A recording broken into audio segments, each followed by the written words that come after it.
Well, we shall see. For now, though, last couple of bans coming in. Beast Coast, focusing on the offlane position, obviously, with the removal of the Beastmaster, and well, on the other side of things, if you're Thunder Awaken, as you said, you've got to be worried about some sort of damage dealer here, and the position 1 role really isn't a place that they had put too much emphasis with their previous bans. I guess the Weaver kind of counts in there a little bit as one, but at this point they are taking some time to think this one over, ET. They do decide upon the Slark, which I would honestly say of all the teams in South America, Beast Coast are one of the ones that tends to maybe gravitate towards that Slark that little bit more.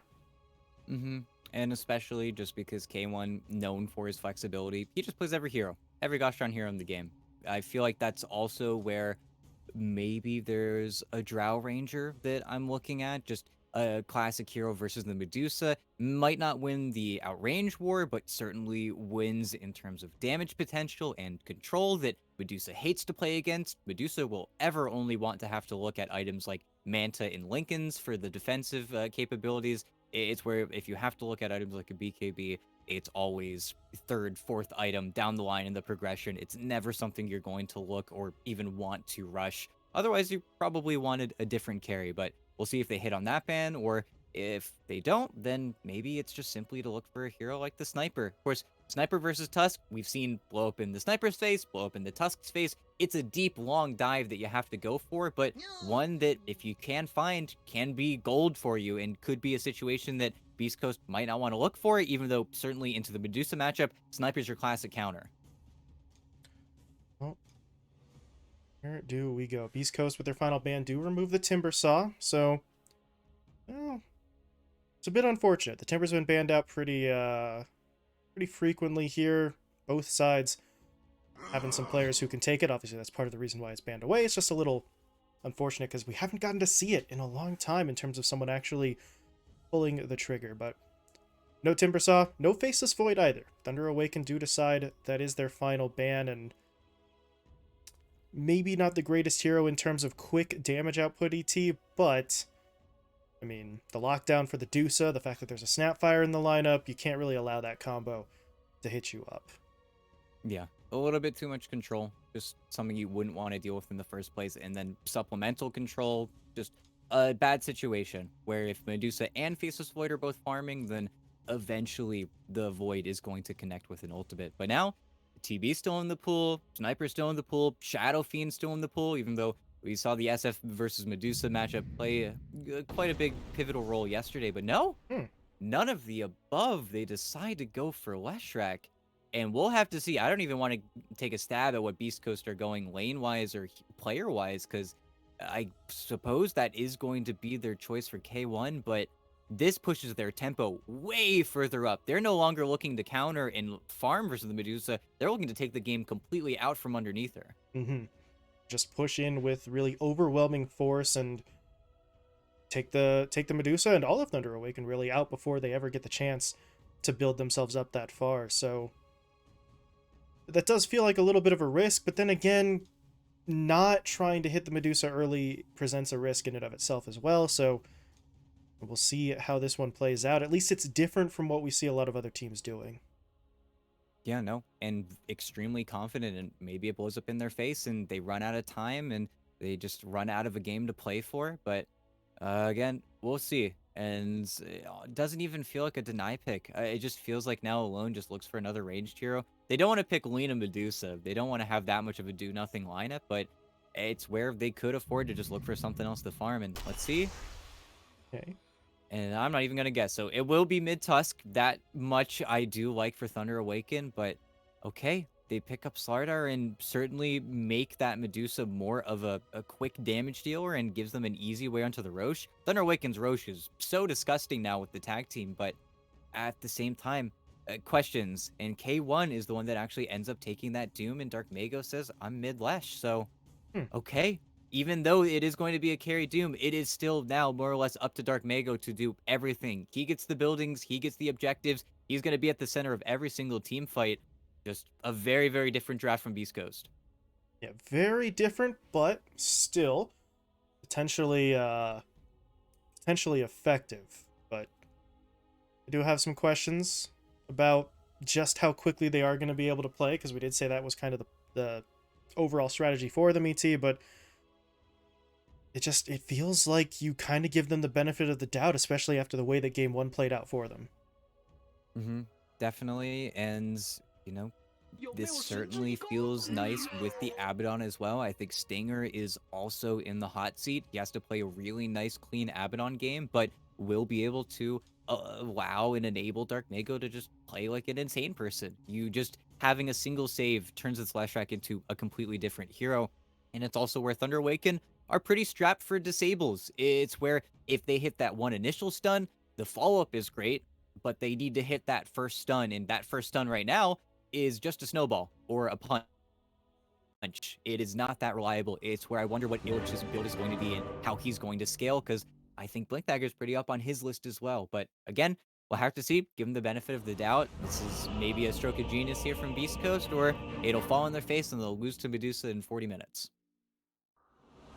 Well, here we go. We shall see game number 2 playing out here. And yeah, we'll get this game underway. I do want to point out I am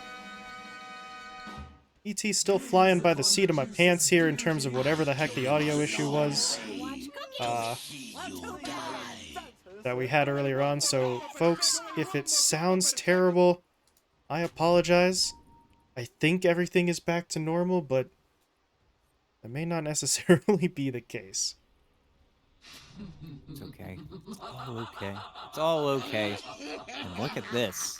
Thunder Awaken are in the pit, and Dark Mago pauses. Hmm. All right, interesting choice, but it is for the old DC. So we shall see just how quickly they can get him back in here. In the meantime, yeah, Thunder Awaken all hanging out in the Roche pit. They drop the ward down as well, so really just hoping somebody wanders over right into the line of fire for them. Yeah, what is a pretty darn terrifying trap, but we'll see if anybody actually springs it here. And I think if somebody is to spring it, it really has to be somebody that is a good ways away from Stinger, because he could just react to every spell with the single Photic Shield, and then the play kind of blows up in your face. Thunderwave can do have way better level 1, though. I don't think there's too many abilities that you're going to want to have to skill up for that early engagement to happen for Beast Coast, especially Argus. They probably just want to get Devour. They probably just want to get Tree grab level 1 for Gojira. Don't want too many of those large scale fights early on, but that's where we are paused, though, so maybe we won't even see the fight. Yeah, that's always a possibility that there's just no engagement here at all, but oh, I guess we'll have to wait and see. If it doesn't go down for Thunder Awaken, fine. They can just contest for runes anyway and go on about their business, but almost kind of hope that something does go down here, considering the fact that everybody bought into this maneuver. But we continue to be without Dark Mago. As I say that, though, it appears he is starting that reconnect. There we go. So, he is back in. Thunder Awaken ready. Ready comes out from Beast Coast as well, and we'll see if this sneaky play actually gets him a kill. Yeah, and of course, don't want to metagame too much, but off the pause, you get a little bit less likely in Gojira. Oh no, and breaking for the Roche. Oh, Oh, no, okay. Well, I mean, he almost pulled it off, almost got the deny through, but not quite gonna work to his advantage. So first blood goes to Thunder Awaken. Gojira, well, probably one of the heroes that you could afford to just send in there to eat that kill if someone did have to die. yeah. I'm not going to be too upset about it. And they're actually still fighting, and well, Argus decides to go get that Scorched Earth level 1, but well, now you don't have Devour, and you're trying to get some good chip damage, but just ends up feeling pretty darn weak, and they end up getting robbed a little bit. Unfortunate sort of series of events there, but He's just going to have to deal with it, as we do have another pause coming out. This time it's from the Thunder Awaken side of things, but this is a significantly shorter pause, and looks like we're going to get right back into it. I'm unafraid, not that large of an issue. No DCs, just maybe some little lag. We'll have to see how these lanes play out. A lot more potential in these lanes for early kills. I think top lane is probably the boring one, but both of the side lanes and even the mid lane, a lot of chip, a lot of harass going to be traded out pretty equally. And we'll see who looks to make the first move here across these side lanes, because, well, as you said, I don't know, a lot of chip damage to be done. For now, Stinger up in the top lane, pops the shield on himself, pushes forward. He's looking to hit Illich as hard as he can, and he is hitting pretty hard. Push the Slardar all the way back here, but on the other side of things, Michael kind of trying his own shenanigans, pulling the creep aggro, make sure the creep waves actually meet up correctly, and maybe pass some regen over to his teammate, because Illich already starting to run a little bit low. Yeah, just didn't come to the lane with much regen in the first place, but this is exactly what you want. The wave is all the way underneath your tower, getting your levels very safely. Now it's just going to be up to you to stop any stacking or pulling, and we'll see. And Argus actually gets... Oh, and he decides to go for the heal creep. Okay. With Abaddon, maybe a slightly larger benefit as well with the heal amp aura, but surprised he actually didn't want the break creep, because break... of course, versus the Slardar, could be quite valuable and just sawing him up from getting another hit in with the Bash of the Deep, but decides that this is a better combo with the Abaddon. Gives you a little bit more staying power in the lane, I suppose, so decide to go in that direction, and I guess that really kind of shows you the way that they want to play this one out, right? Aggression would be nice, but this is a position 1 Doom. He's far more interested in just maximizing his farm and making sure that, well, nobody can force him out of his lane.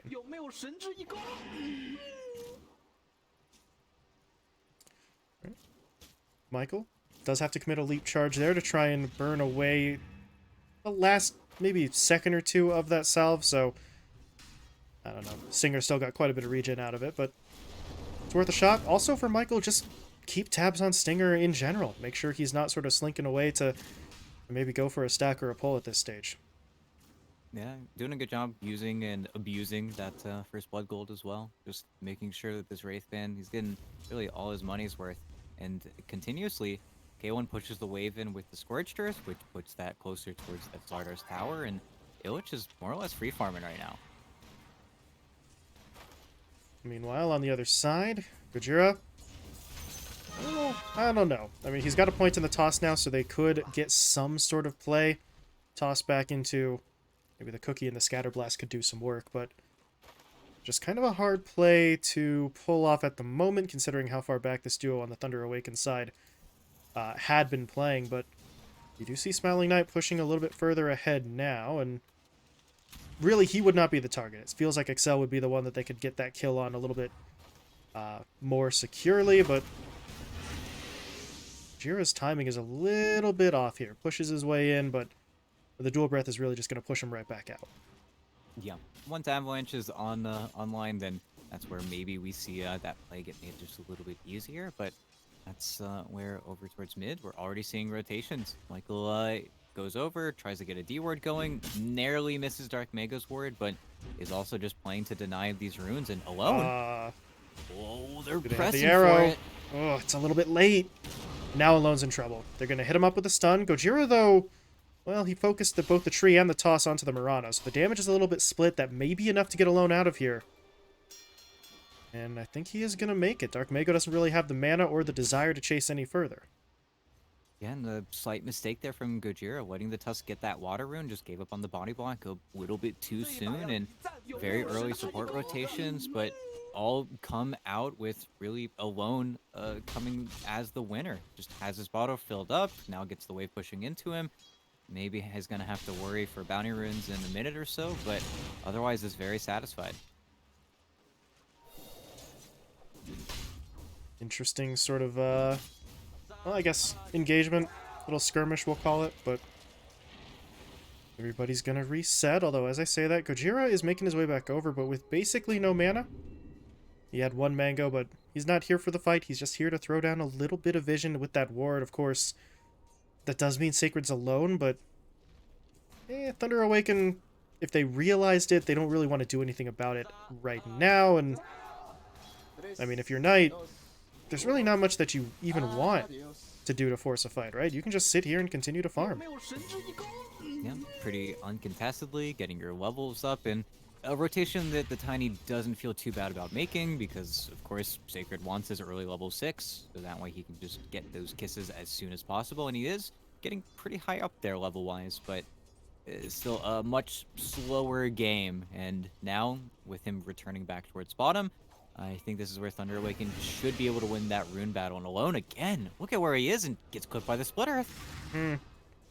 The last time around, he was able to walk back onto his side. Not going to be the case this time, as, well, Stinger gets the kill instead of Dark Mago, but that's not the important aspect here. Getting the kill is going to be the focus, and maybe getting another one, because Excel is kind of wandering into no man's land. He is able to at least sidestep the Split Earth, but he will still die.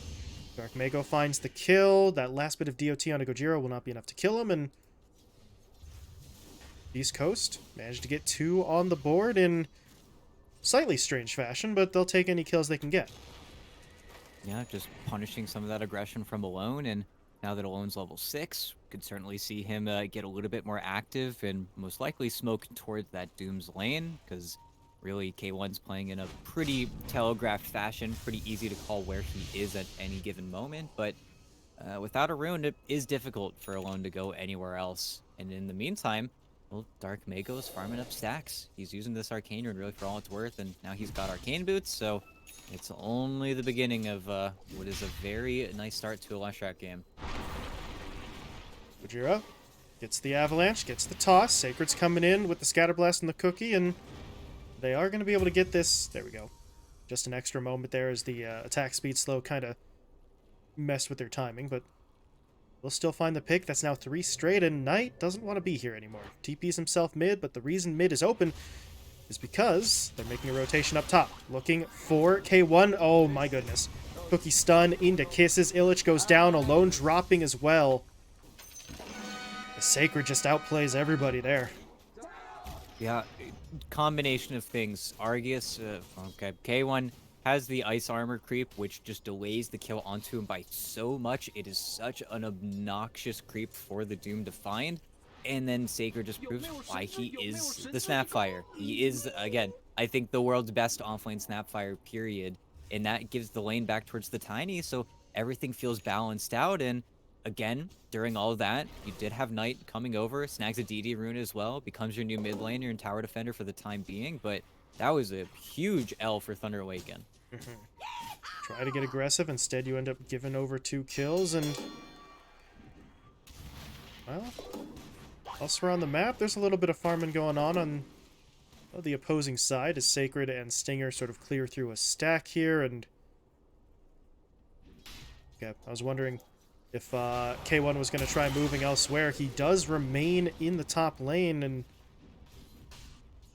he can still find farm in this lane, even in a 1v2, but they're going to have to be a little bit careful in terms of maybe potential aggression coming out onto him again, because just because they got the reinforcement onto him last time doesn't mean the same move is guaranteed to work in his favor again. Yeah, even though it is ridiculous. Just 9 minutes into the game and he's got 21 armor, you know, versus Thunder Awaken's mainly physical damage lineup, at least for the early game. It's tough. Corrosive Haze certainly helps, but definitely does not make it any easier. And what is going on?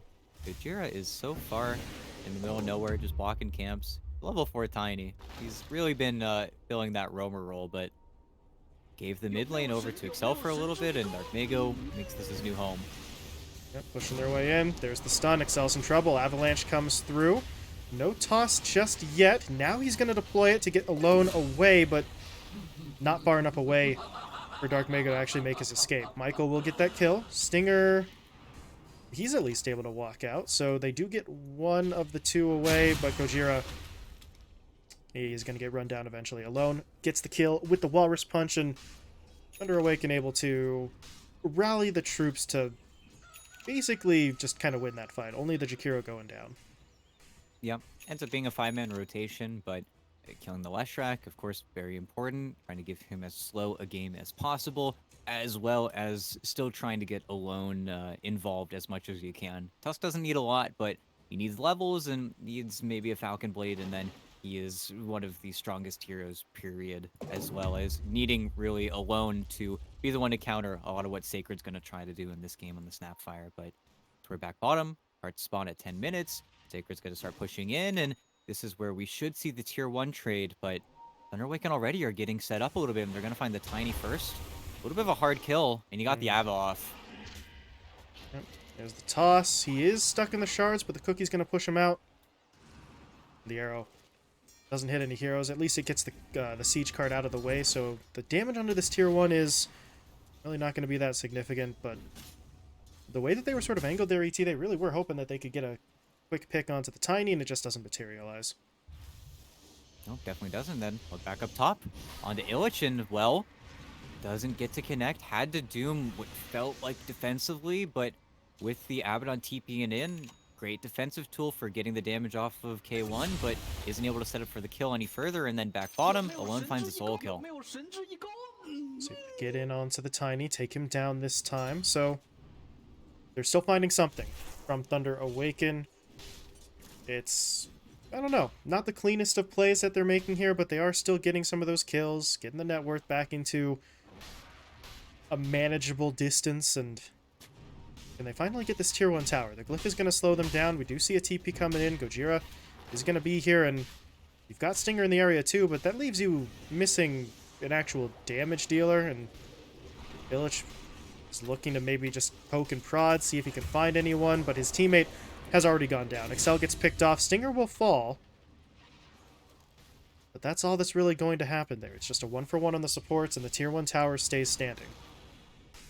Yeah, and interestingly enough, Dark Mago TP's up here, which feels a little bit odd, but with the Doom walking around the map, just probably didn't want to occupy that same space, but now the Lesh is here, and tried for the toss back, but Gojira isn't able to connect. It feels like Beast Coast are not really being able to make the most of their Snapfire pick right now. They're just kind of walking as far away as possible from Sacred, and now Sacred completely alone. They're going to try to TP down here, but that's where Argius makes that a little bit less likely of a kill. But they want to use Sacred's abilities. They want to use the kisses again. They're just not finding an easy way to connect here. And then again, that waning stage is getting drawn out. And one that I think this time around, though, heavily favors Thunder Awaken, because, well, they're Medusa team. They want this laning stage to go on. You want to have a full Mantis style before Knight's ever going to have to rotate for you. At the same time, another push back up top. Gojira is able to turn it away with the avalanche and the toss, but they are being persistent. They get a, well, not a very long duration arrow, so Gojira is still going to be moving, but they suspect that there isn't really going to be any help coming because everybody's down bot, so push top doesn't work. They are looking for Dark Mago now in the middle lane. They catch him out in the shards. Macro Pyre deployed. Now the snowball is going to get in there, and Dark Mago will be taken down. There we go. Last little bit of damage comes in. They find the kill. They find the tower. But up in the top lane, there's going to be the cost. Gojira and Sacred combine forces for a kill onto Michael. And down in the bottom lane, the tier 1 tower is falling. Yeah, just had to lose their mid laner and had to lose their mid tower all at the same time. And look at where Knight's standing. With the ward placed up by A, they even stacked their opponent's jungle and just decided, yeah, we can probably farm here. Take away the camps from what would be a Doom or a Leshrac farming back, and then Knight ends up still being the big winner. And then you look over at Stinger, who doesn't want to skill his ulti here, is waiting for the skill point and will go for it, but I don't know how you walk out of this one. Yeah, I don't think he does. He is making him work for it, that's for sure, and gets the deny to the neutrals. Okay. Well, that's how you do it. You just create enough of a delay and then let the neutrals do their thing.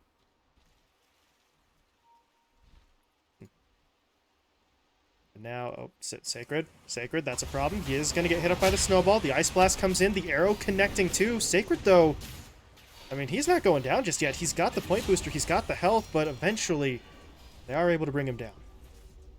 Yep, saving the shards till the last moment there, but just unable to connect. And okay, Dark Mago freestyles it, gets a kill, but I am still amazed at just how little tower pressure they've been able to put on so far from Beast Coast. Thunderwave can still lead you in towers, lead you in farm, lead you in buildings. Really, the only reason there is a net worth lead right now is just the virtue of Doom. And of course, it is a very farm Doomed, and Hector has his BKB, but now it's going to be a matter of where you can stop your opponents from farming. Because until I see this Medusa get kicked out of her triangle, I still think Thunder Awaken are absolutely happy with how this game is going. Mm-hmm. Yeah, no pressure on tonight is still a-okay by Thunder Awaken's standards, and well, either pressure needs to come onto the Dusa or pressure needs to be applied to more and more of these objectives. As you said before, neither one of them's really happening, but there is that Bloodstone finished off on Dark Mago, so maybe that gives him a little bit more confidence to push his way into some of these engagements. And a Haste Root's been picked up here as well, so they're going to try and do some work on tonight. The kisses are coming in, but they're not really getting what they want. Alone, though, did lose a lot of his health, and that snowball only pulls him further away, so they have an opening. Can they actually find him, though? No, they can't. But with the Haste Rune, Dark Mago is still trying to wrap all the way around here. Can he get onto anyone? They need detection because the Moonlight Shadow is really breaking that up. Dark Mago's now in some trouble. He's able to fall back to the high ground, and now they'll regroup and they'll turn. They've got Alone. They drop the Doom down onto the Dusa. Excel is dropping low here on the side as well. So they do get him, but okay, you can Doom the Medusa, but now you actually have to hit her. They are trying to push their way in, but they're not able to get this. The Medusa is standing her ground. They're just losing heroes. Sacred's going to get taken down. Dark Mago will now fall as well, and at a certain point, I mean, someone actually has to be doing damage. It's not enough to just drop the Doom on her and assume that the Deuce is going to run away. Yeah, just Knight knowing that he could stand his ground there as well, did not get absolutely terrified, and all at the cost of what? You don't even get that tier 1 mid. You dive so far deep and get owned by the Glyph a little bit as well, and well, now Knight just gets to continue farming. That was your big moment where Beast Coast thought that our 5-ball is way too strong. Our death ball is just going to crush you, and it didn't. They did get some nice kills, and again, slowed down Alone maybe a little bit, as he's kind of been the throwaway core right now. Illich and Knight are certainly playing a lot more for their own games, but Ben makes a play happen with the Sups, and they find a kill on the Hector bottom. Well, really, nothing's going too well right now for Beast Coast. And okay, this could be a big change though. The Ags reveal Sacred, they got to keep this Medusa stunned up, and it looks like she will, but Mana Shield gone. They need to connect a little bit more, and they're out of lockdown. They just don't have the means to catch back up. They're going to try to push onto Illich as best as they can, but the BKB comes into play. Arrow connects onto Stinger to take him down, and this is not going well. Gojira, though, does get in on the back line. He needs a little bit more damage, but he just doesn't have it. The Avalanche, though, will come through. And Sacred gets the kill with the kisses. They will take down Michael as well, but now they have to deal with Alone. I don't know if they actually want this fight anymore. They really just feel like they're out of gas. Yeah, and now they'll make the escape, but getting the Medusa, Gojira just comes out of nowhere. I don't know where he finds these initiations sometimes, but gets onto the Medusa at the way tail end of that fight, and then Sacred does not miss with those kisses. Huge kills for them, and a fight where they didn't involve the dupe at all, so Hector was just able to farm during that and reestablish his place on the map, but still, concerns. And I think the big concern is going to be whenever we see Illich look at maybe his level 15 or his level 18, where Thunder Awaken can turn a team fight into Roshan. Okay, Illich just got doomed. Hector is kind of wild for that one, and yeah. Feels like that was a defensive reaction that he tried to turn into some sort of aggression, and didn't really work out too well for him, but they do spit Dark Mago onto 2. That's a big one. Excel already dead. Illich getting slowed up. The Avalanche now comes in. They'll take him down. Toss now coming out, and that's going to force Knight to pop his Stone Gaze. And that should hold them at bay, but yeah, Sacred. I mean, where would this Beast Coast lineup be without him in this game? He's just been everywhere they've needed him to be. Yeah, and this is what I wanted. This is the Medusa getting kicked out. This is Knight having to look for his farm elsewhere, which takes away from the rest of the cores. This is what Beast Coast have been trying to do this entire game. And right now, they're baiting a little bit. they've got this nice high ground ward. They'd love to start on the Dark Mega or Sacred, but they'll take an Abaddon, especially if it's free, but Well, someone's got hold to on stun a him. second. Yeah, everybody stuns him. They are not letting him get out. Not a shot, but yeah. They find a kill, which in and of itself is really not fantastic, but it forces Beast Coast out of that section of the map, and Knight just kind of gets back in there and goes back to work. No, and Gojira. See you, Gojira. Just sticking around a little bit too long there, but of course, get away. The farm continues here for K1.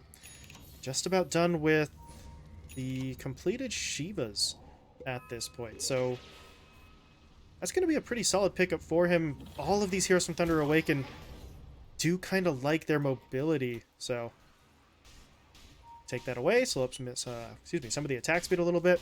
You're going to be feeling pretty good. However, they are not going to be able to get here in time to contest this Roche. The scan did come through, but it's already feeling like it's too late. One of the kisses, but immediately interrupted, but alone.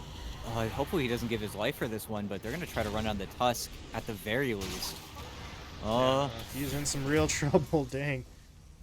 That was maybe a little bit too far forward considering all of his teammates were watching the Roche attempt, but at least you get the Aegis. Goes into the Deuce's hands. The problem is you lost a core, you lost a tier 1 tower, and they're going to look for a little bit more. That's a bit of an overshoot on the spit-out player. Maybe it isn't. They get onto Excel. Kind of thought they were looking for the Mirana at first, but they will be able to find one kill. Maybe they can get another because Knight just got tossed back onto the high ground. Do they have the Doom for him? They do, but they would love to get through the first life without needing that Doom.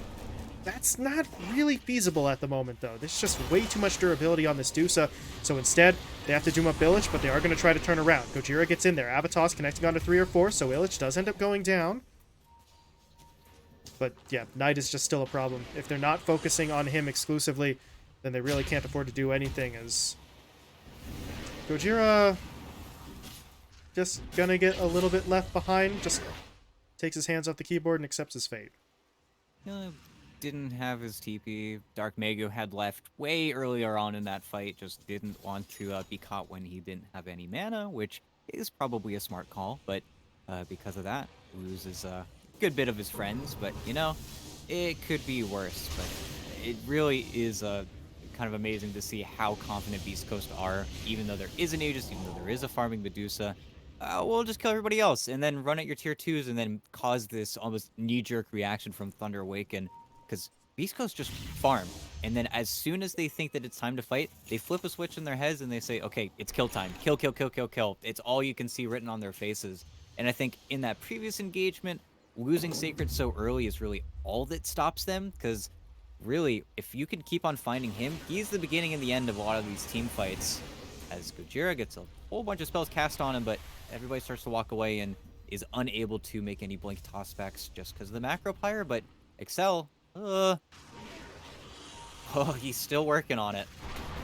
Oh, they will cancel his TP, though. That just kind of sucks for Excel. Put in all the work to make sure his team gets out safely, but not able to make any sort of escape himself, and we see some items getting picked up there. That was the Kaya Sanj picked up by the Leshrac. There is now an Aether Lens on Hector, which in and of itself is maybe not the greatest, but he is looking to upgrade that into the Octarine, and then he becomes a problem. Yeah, definitely probably the best item on Doom, and Sacred would be your death here. Doesn't react to the blink in time, and that will be absolutely free. And Abaddon does cancel. Yeah, absolutely no way he lets that one rain through. But hey, he got the top wave in. He gets killed by a smoke, but creep wave's in no position for Thunder Awaken to capitalize on. So it's just farm time. It's been farm time for a lot of this game, but neither side really too averse to it continuing. Although, I mean, to say that we're only 24 minutes in at this stage, it just feels like with all the kills on the board that it's been a little bit longer than that. But we'll see if Beast Coast try to do something once Sacred's back up. The Aegis is a minute and a half away from expiring, so there is a potential timer. But as I said in the last fight, ET, if Knight is not the focus, they can't just sort of incidentally kill him as K1. That's a very awkward spot you're in. He dropped the Doom onto Excel, and I mean that just doesn't help him in the slightest. That's very strange. Yeah, just kind of gets caught dead to rights there in the bottom lane. Just is unable to run away, and any Doom death really does hurt.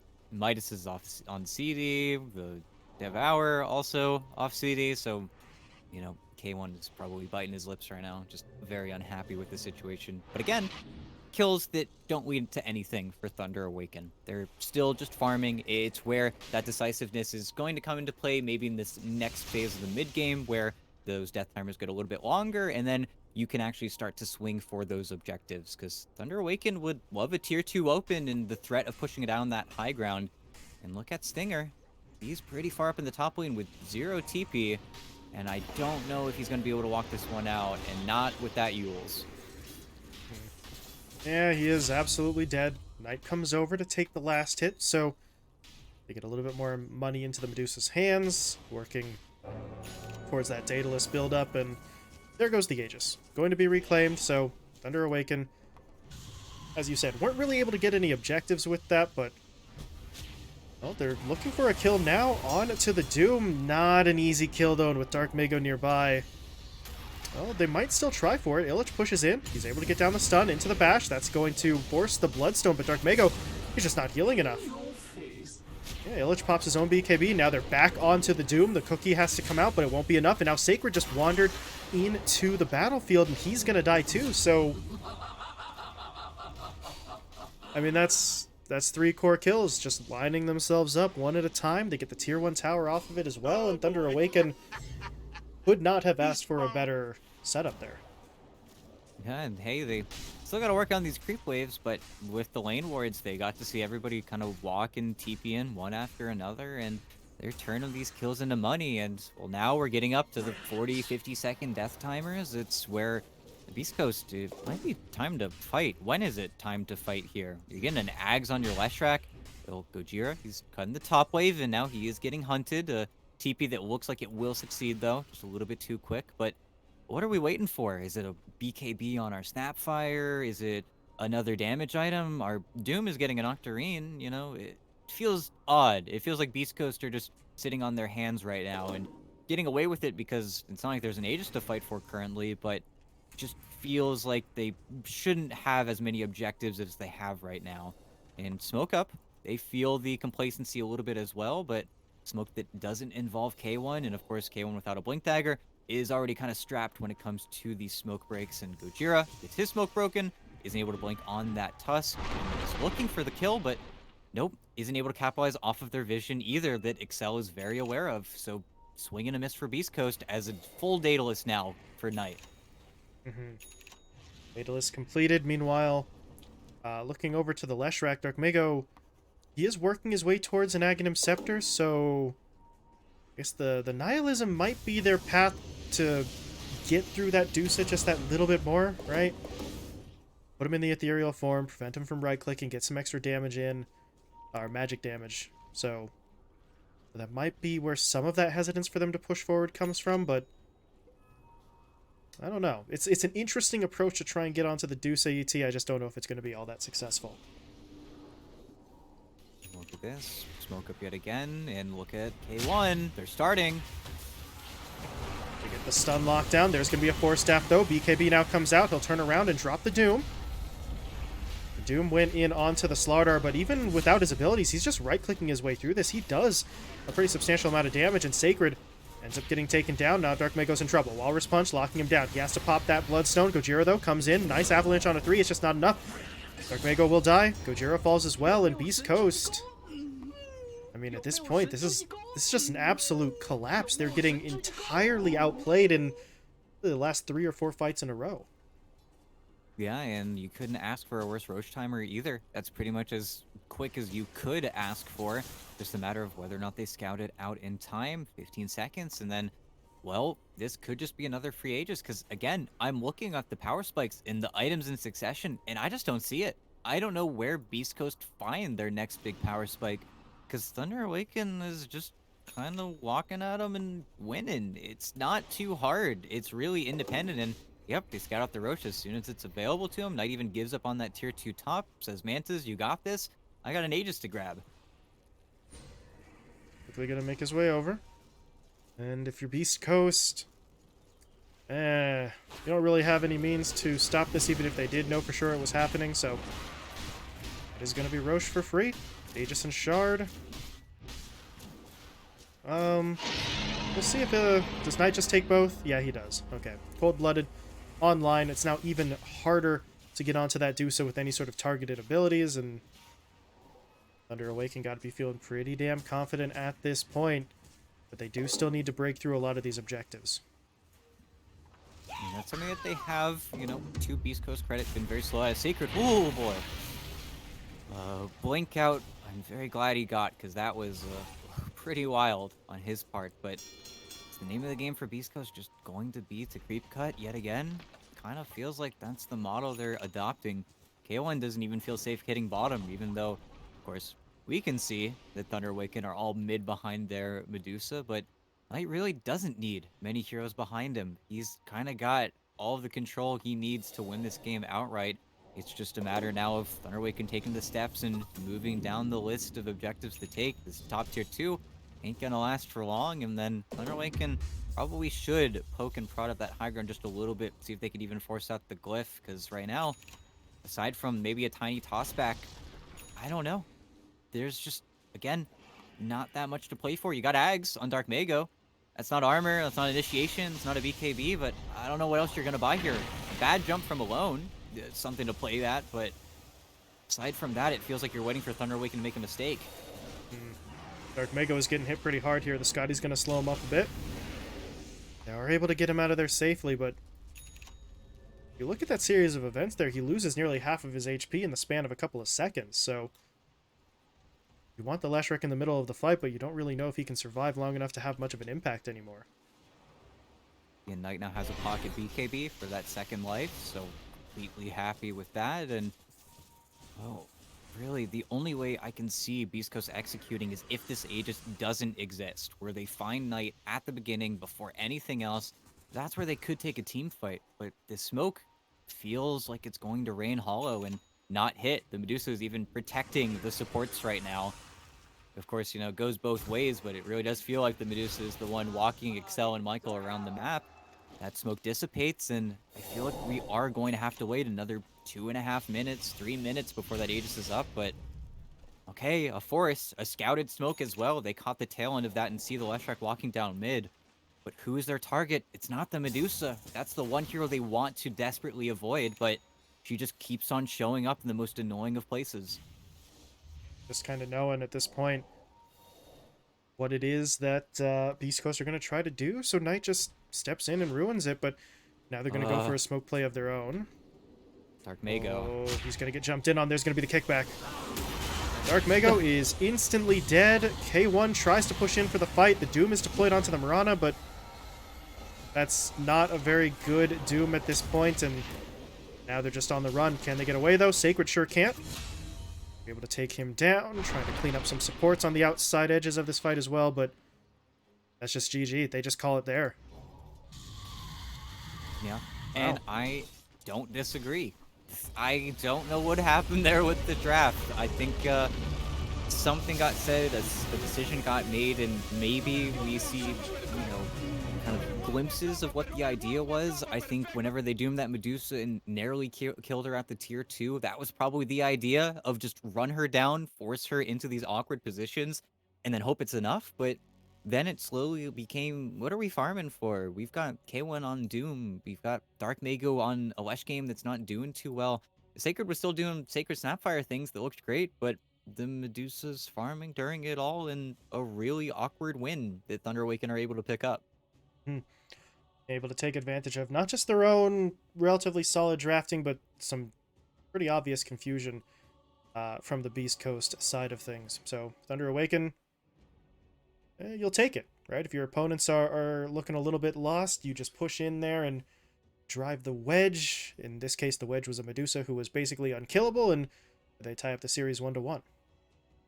Yeah, and at the same time, great discipline from Thunder Awaken, not giving the mistake to Beast Coast, because at the end of the day, that was the only way. Beast Coast probably don't GG out there and continue playing, but Beast Coast themselves seemed confused and frustrated. So hopefully, come game 3 and first game 3 of the playoff stage, feeling good. Some very decisive action ahead of us, but we'll see if maybe Beast Coast can avoid the pitfall that was their draft, because they did it to themselves.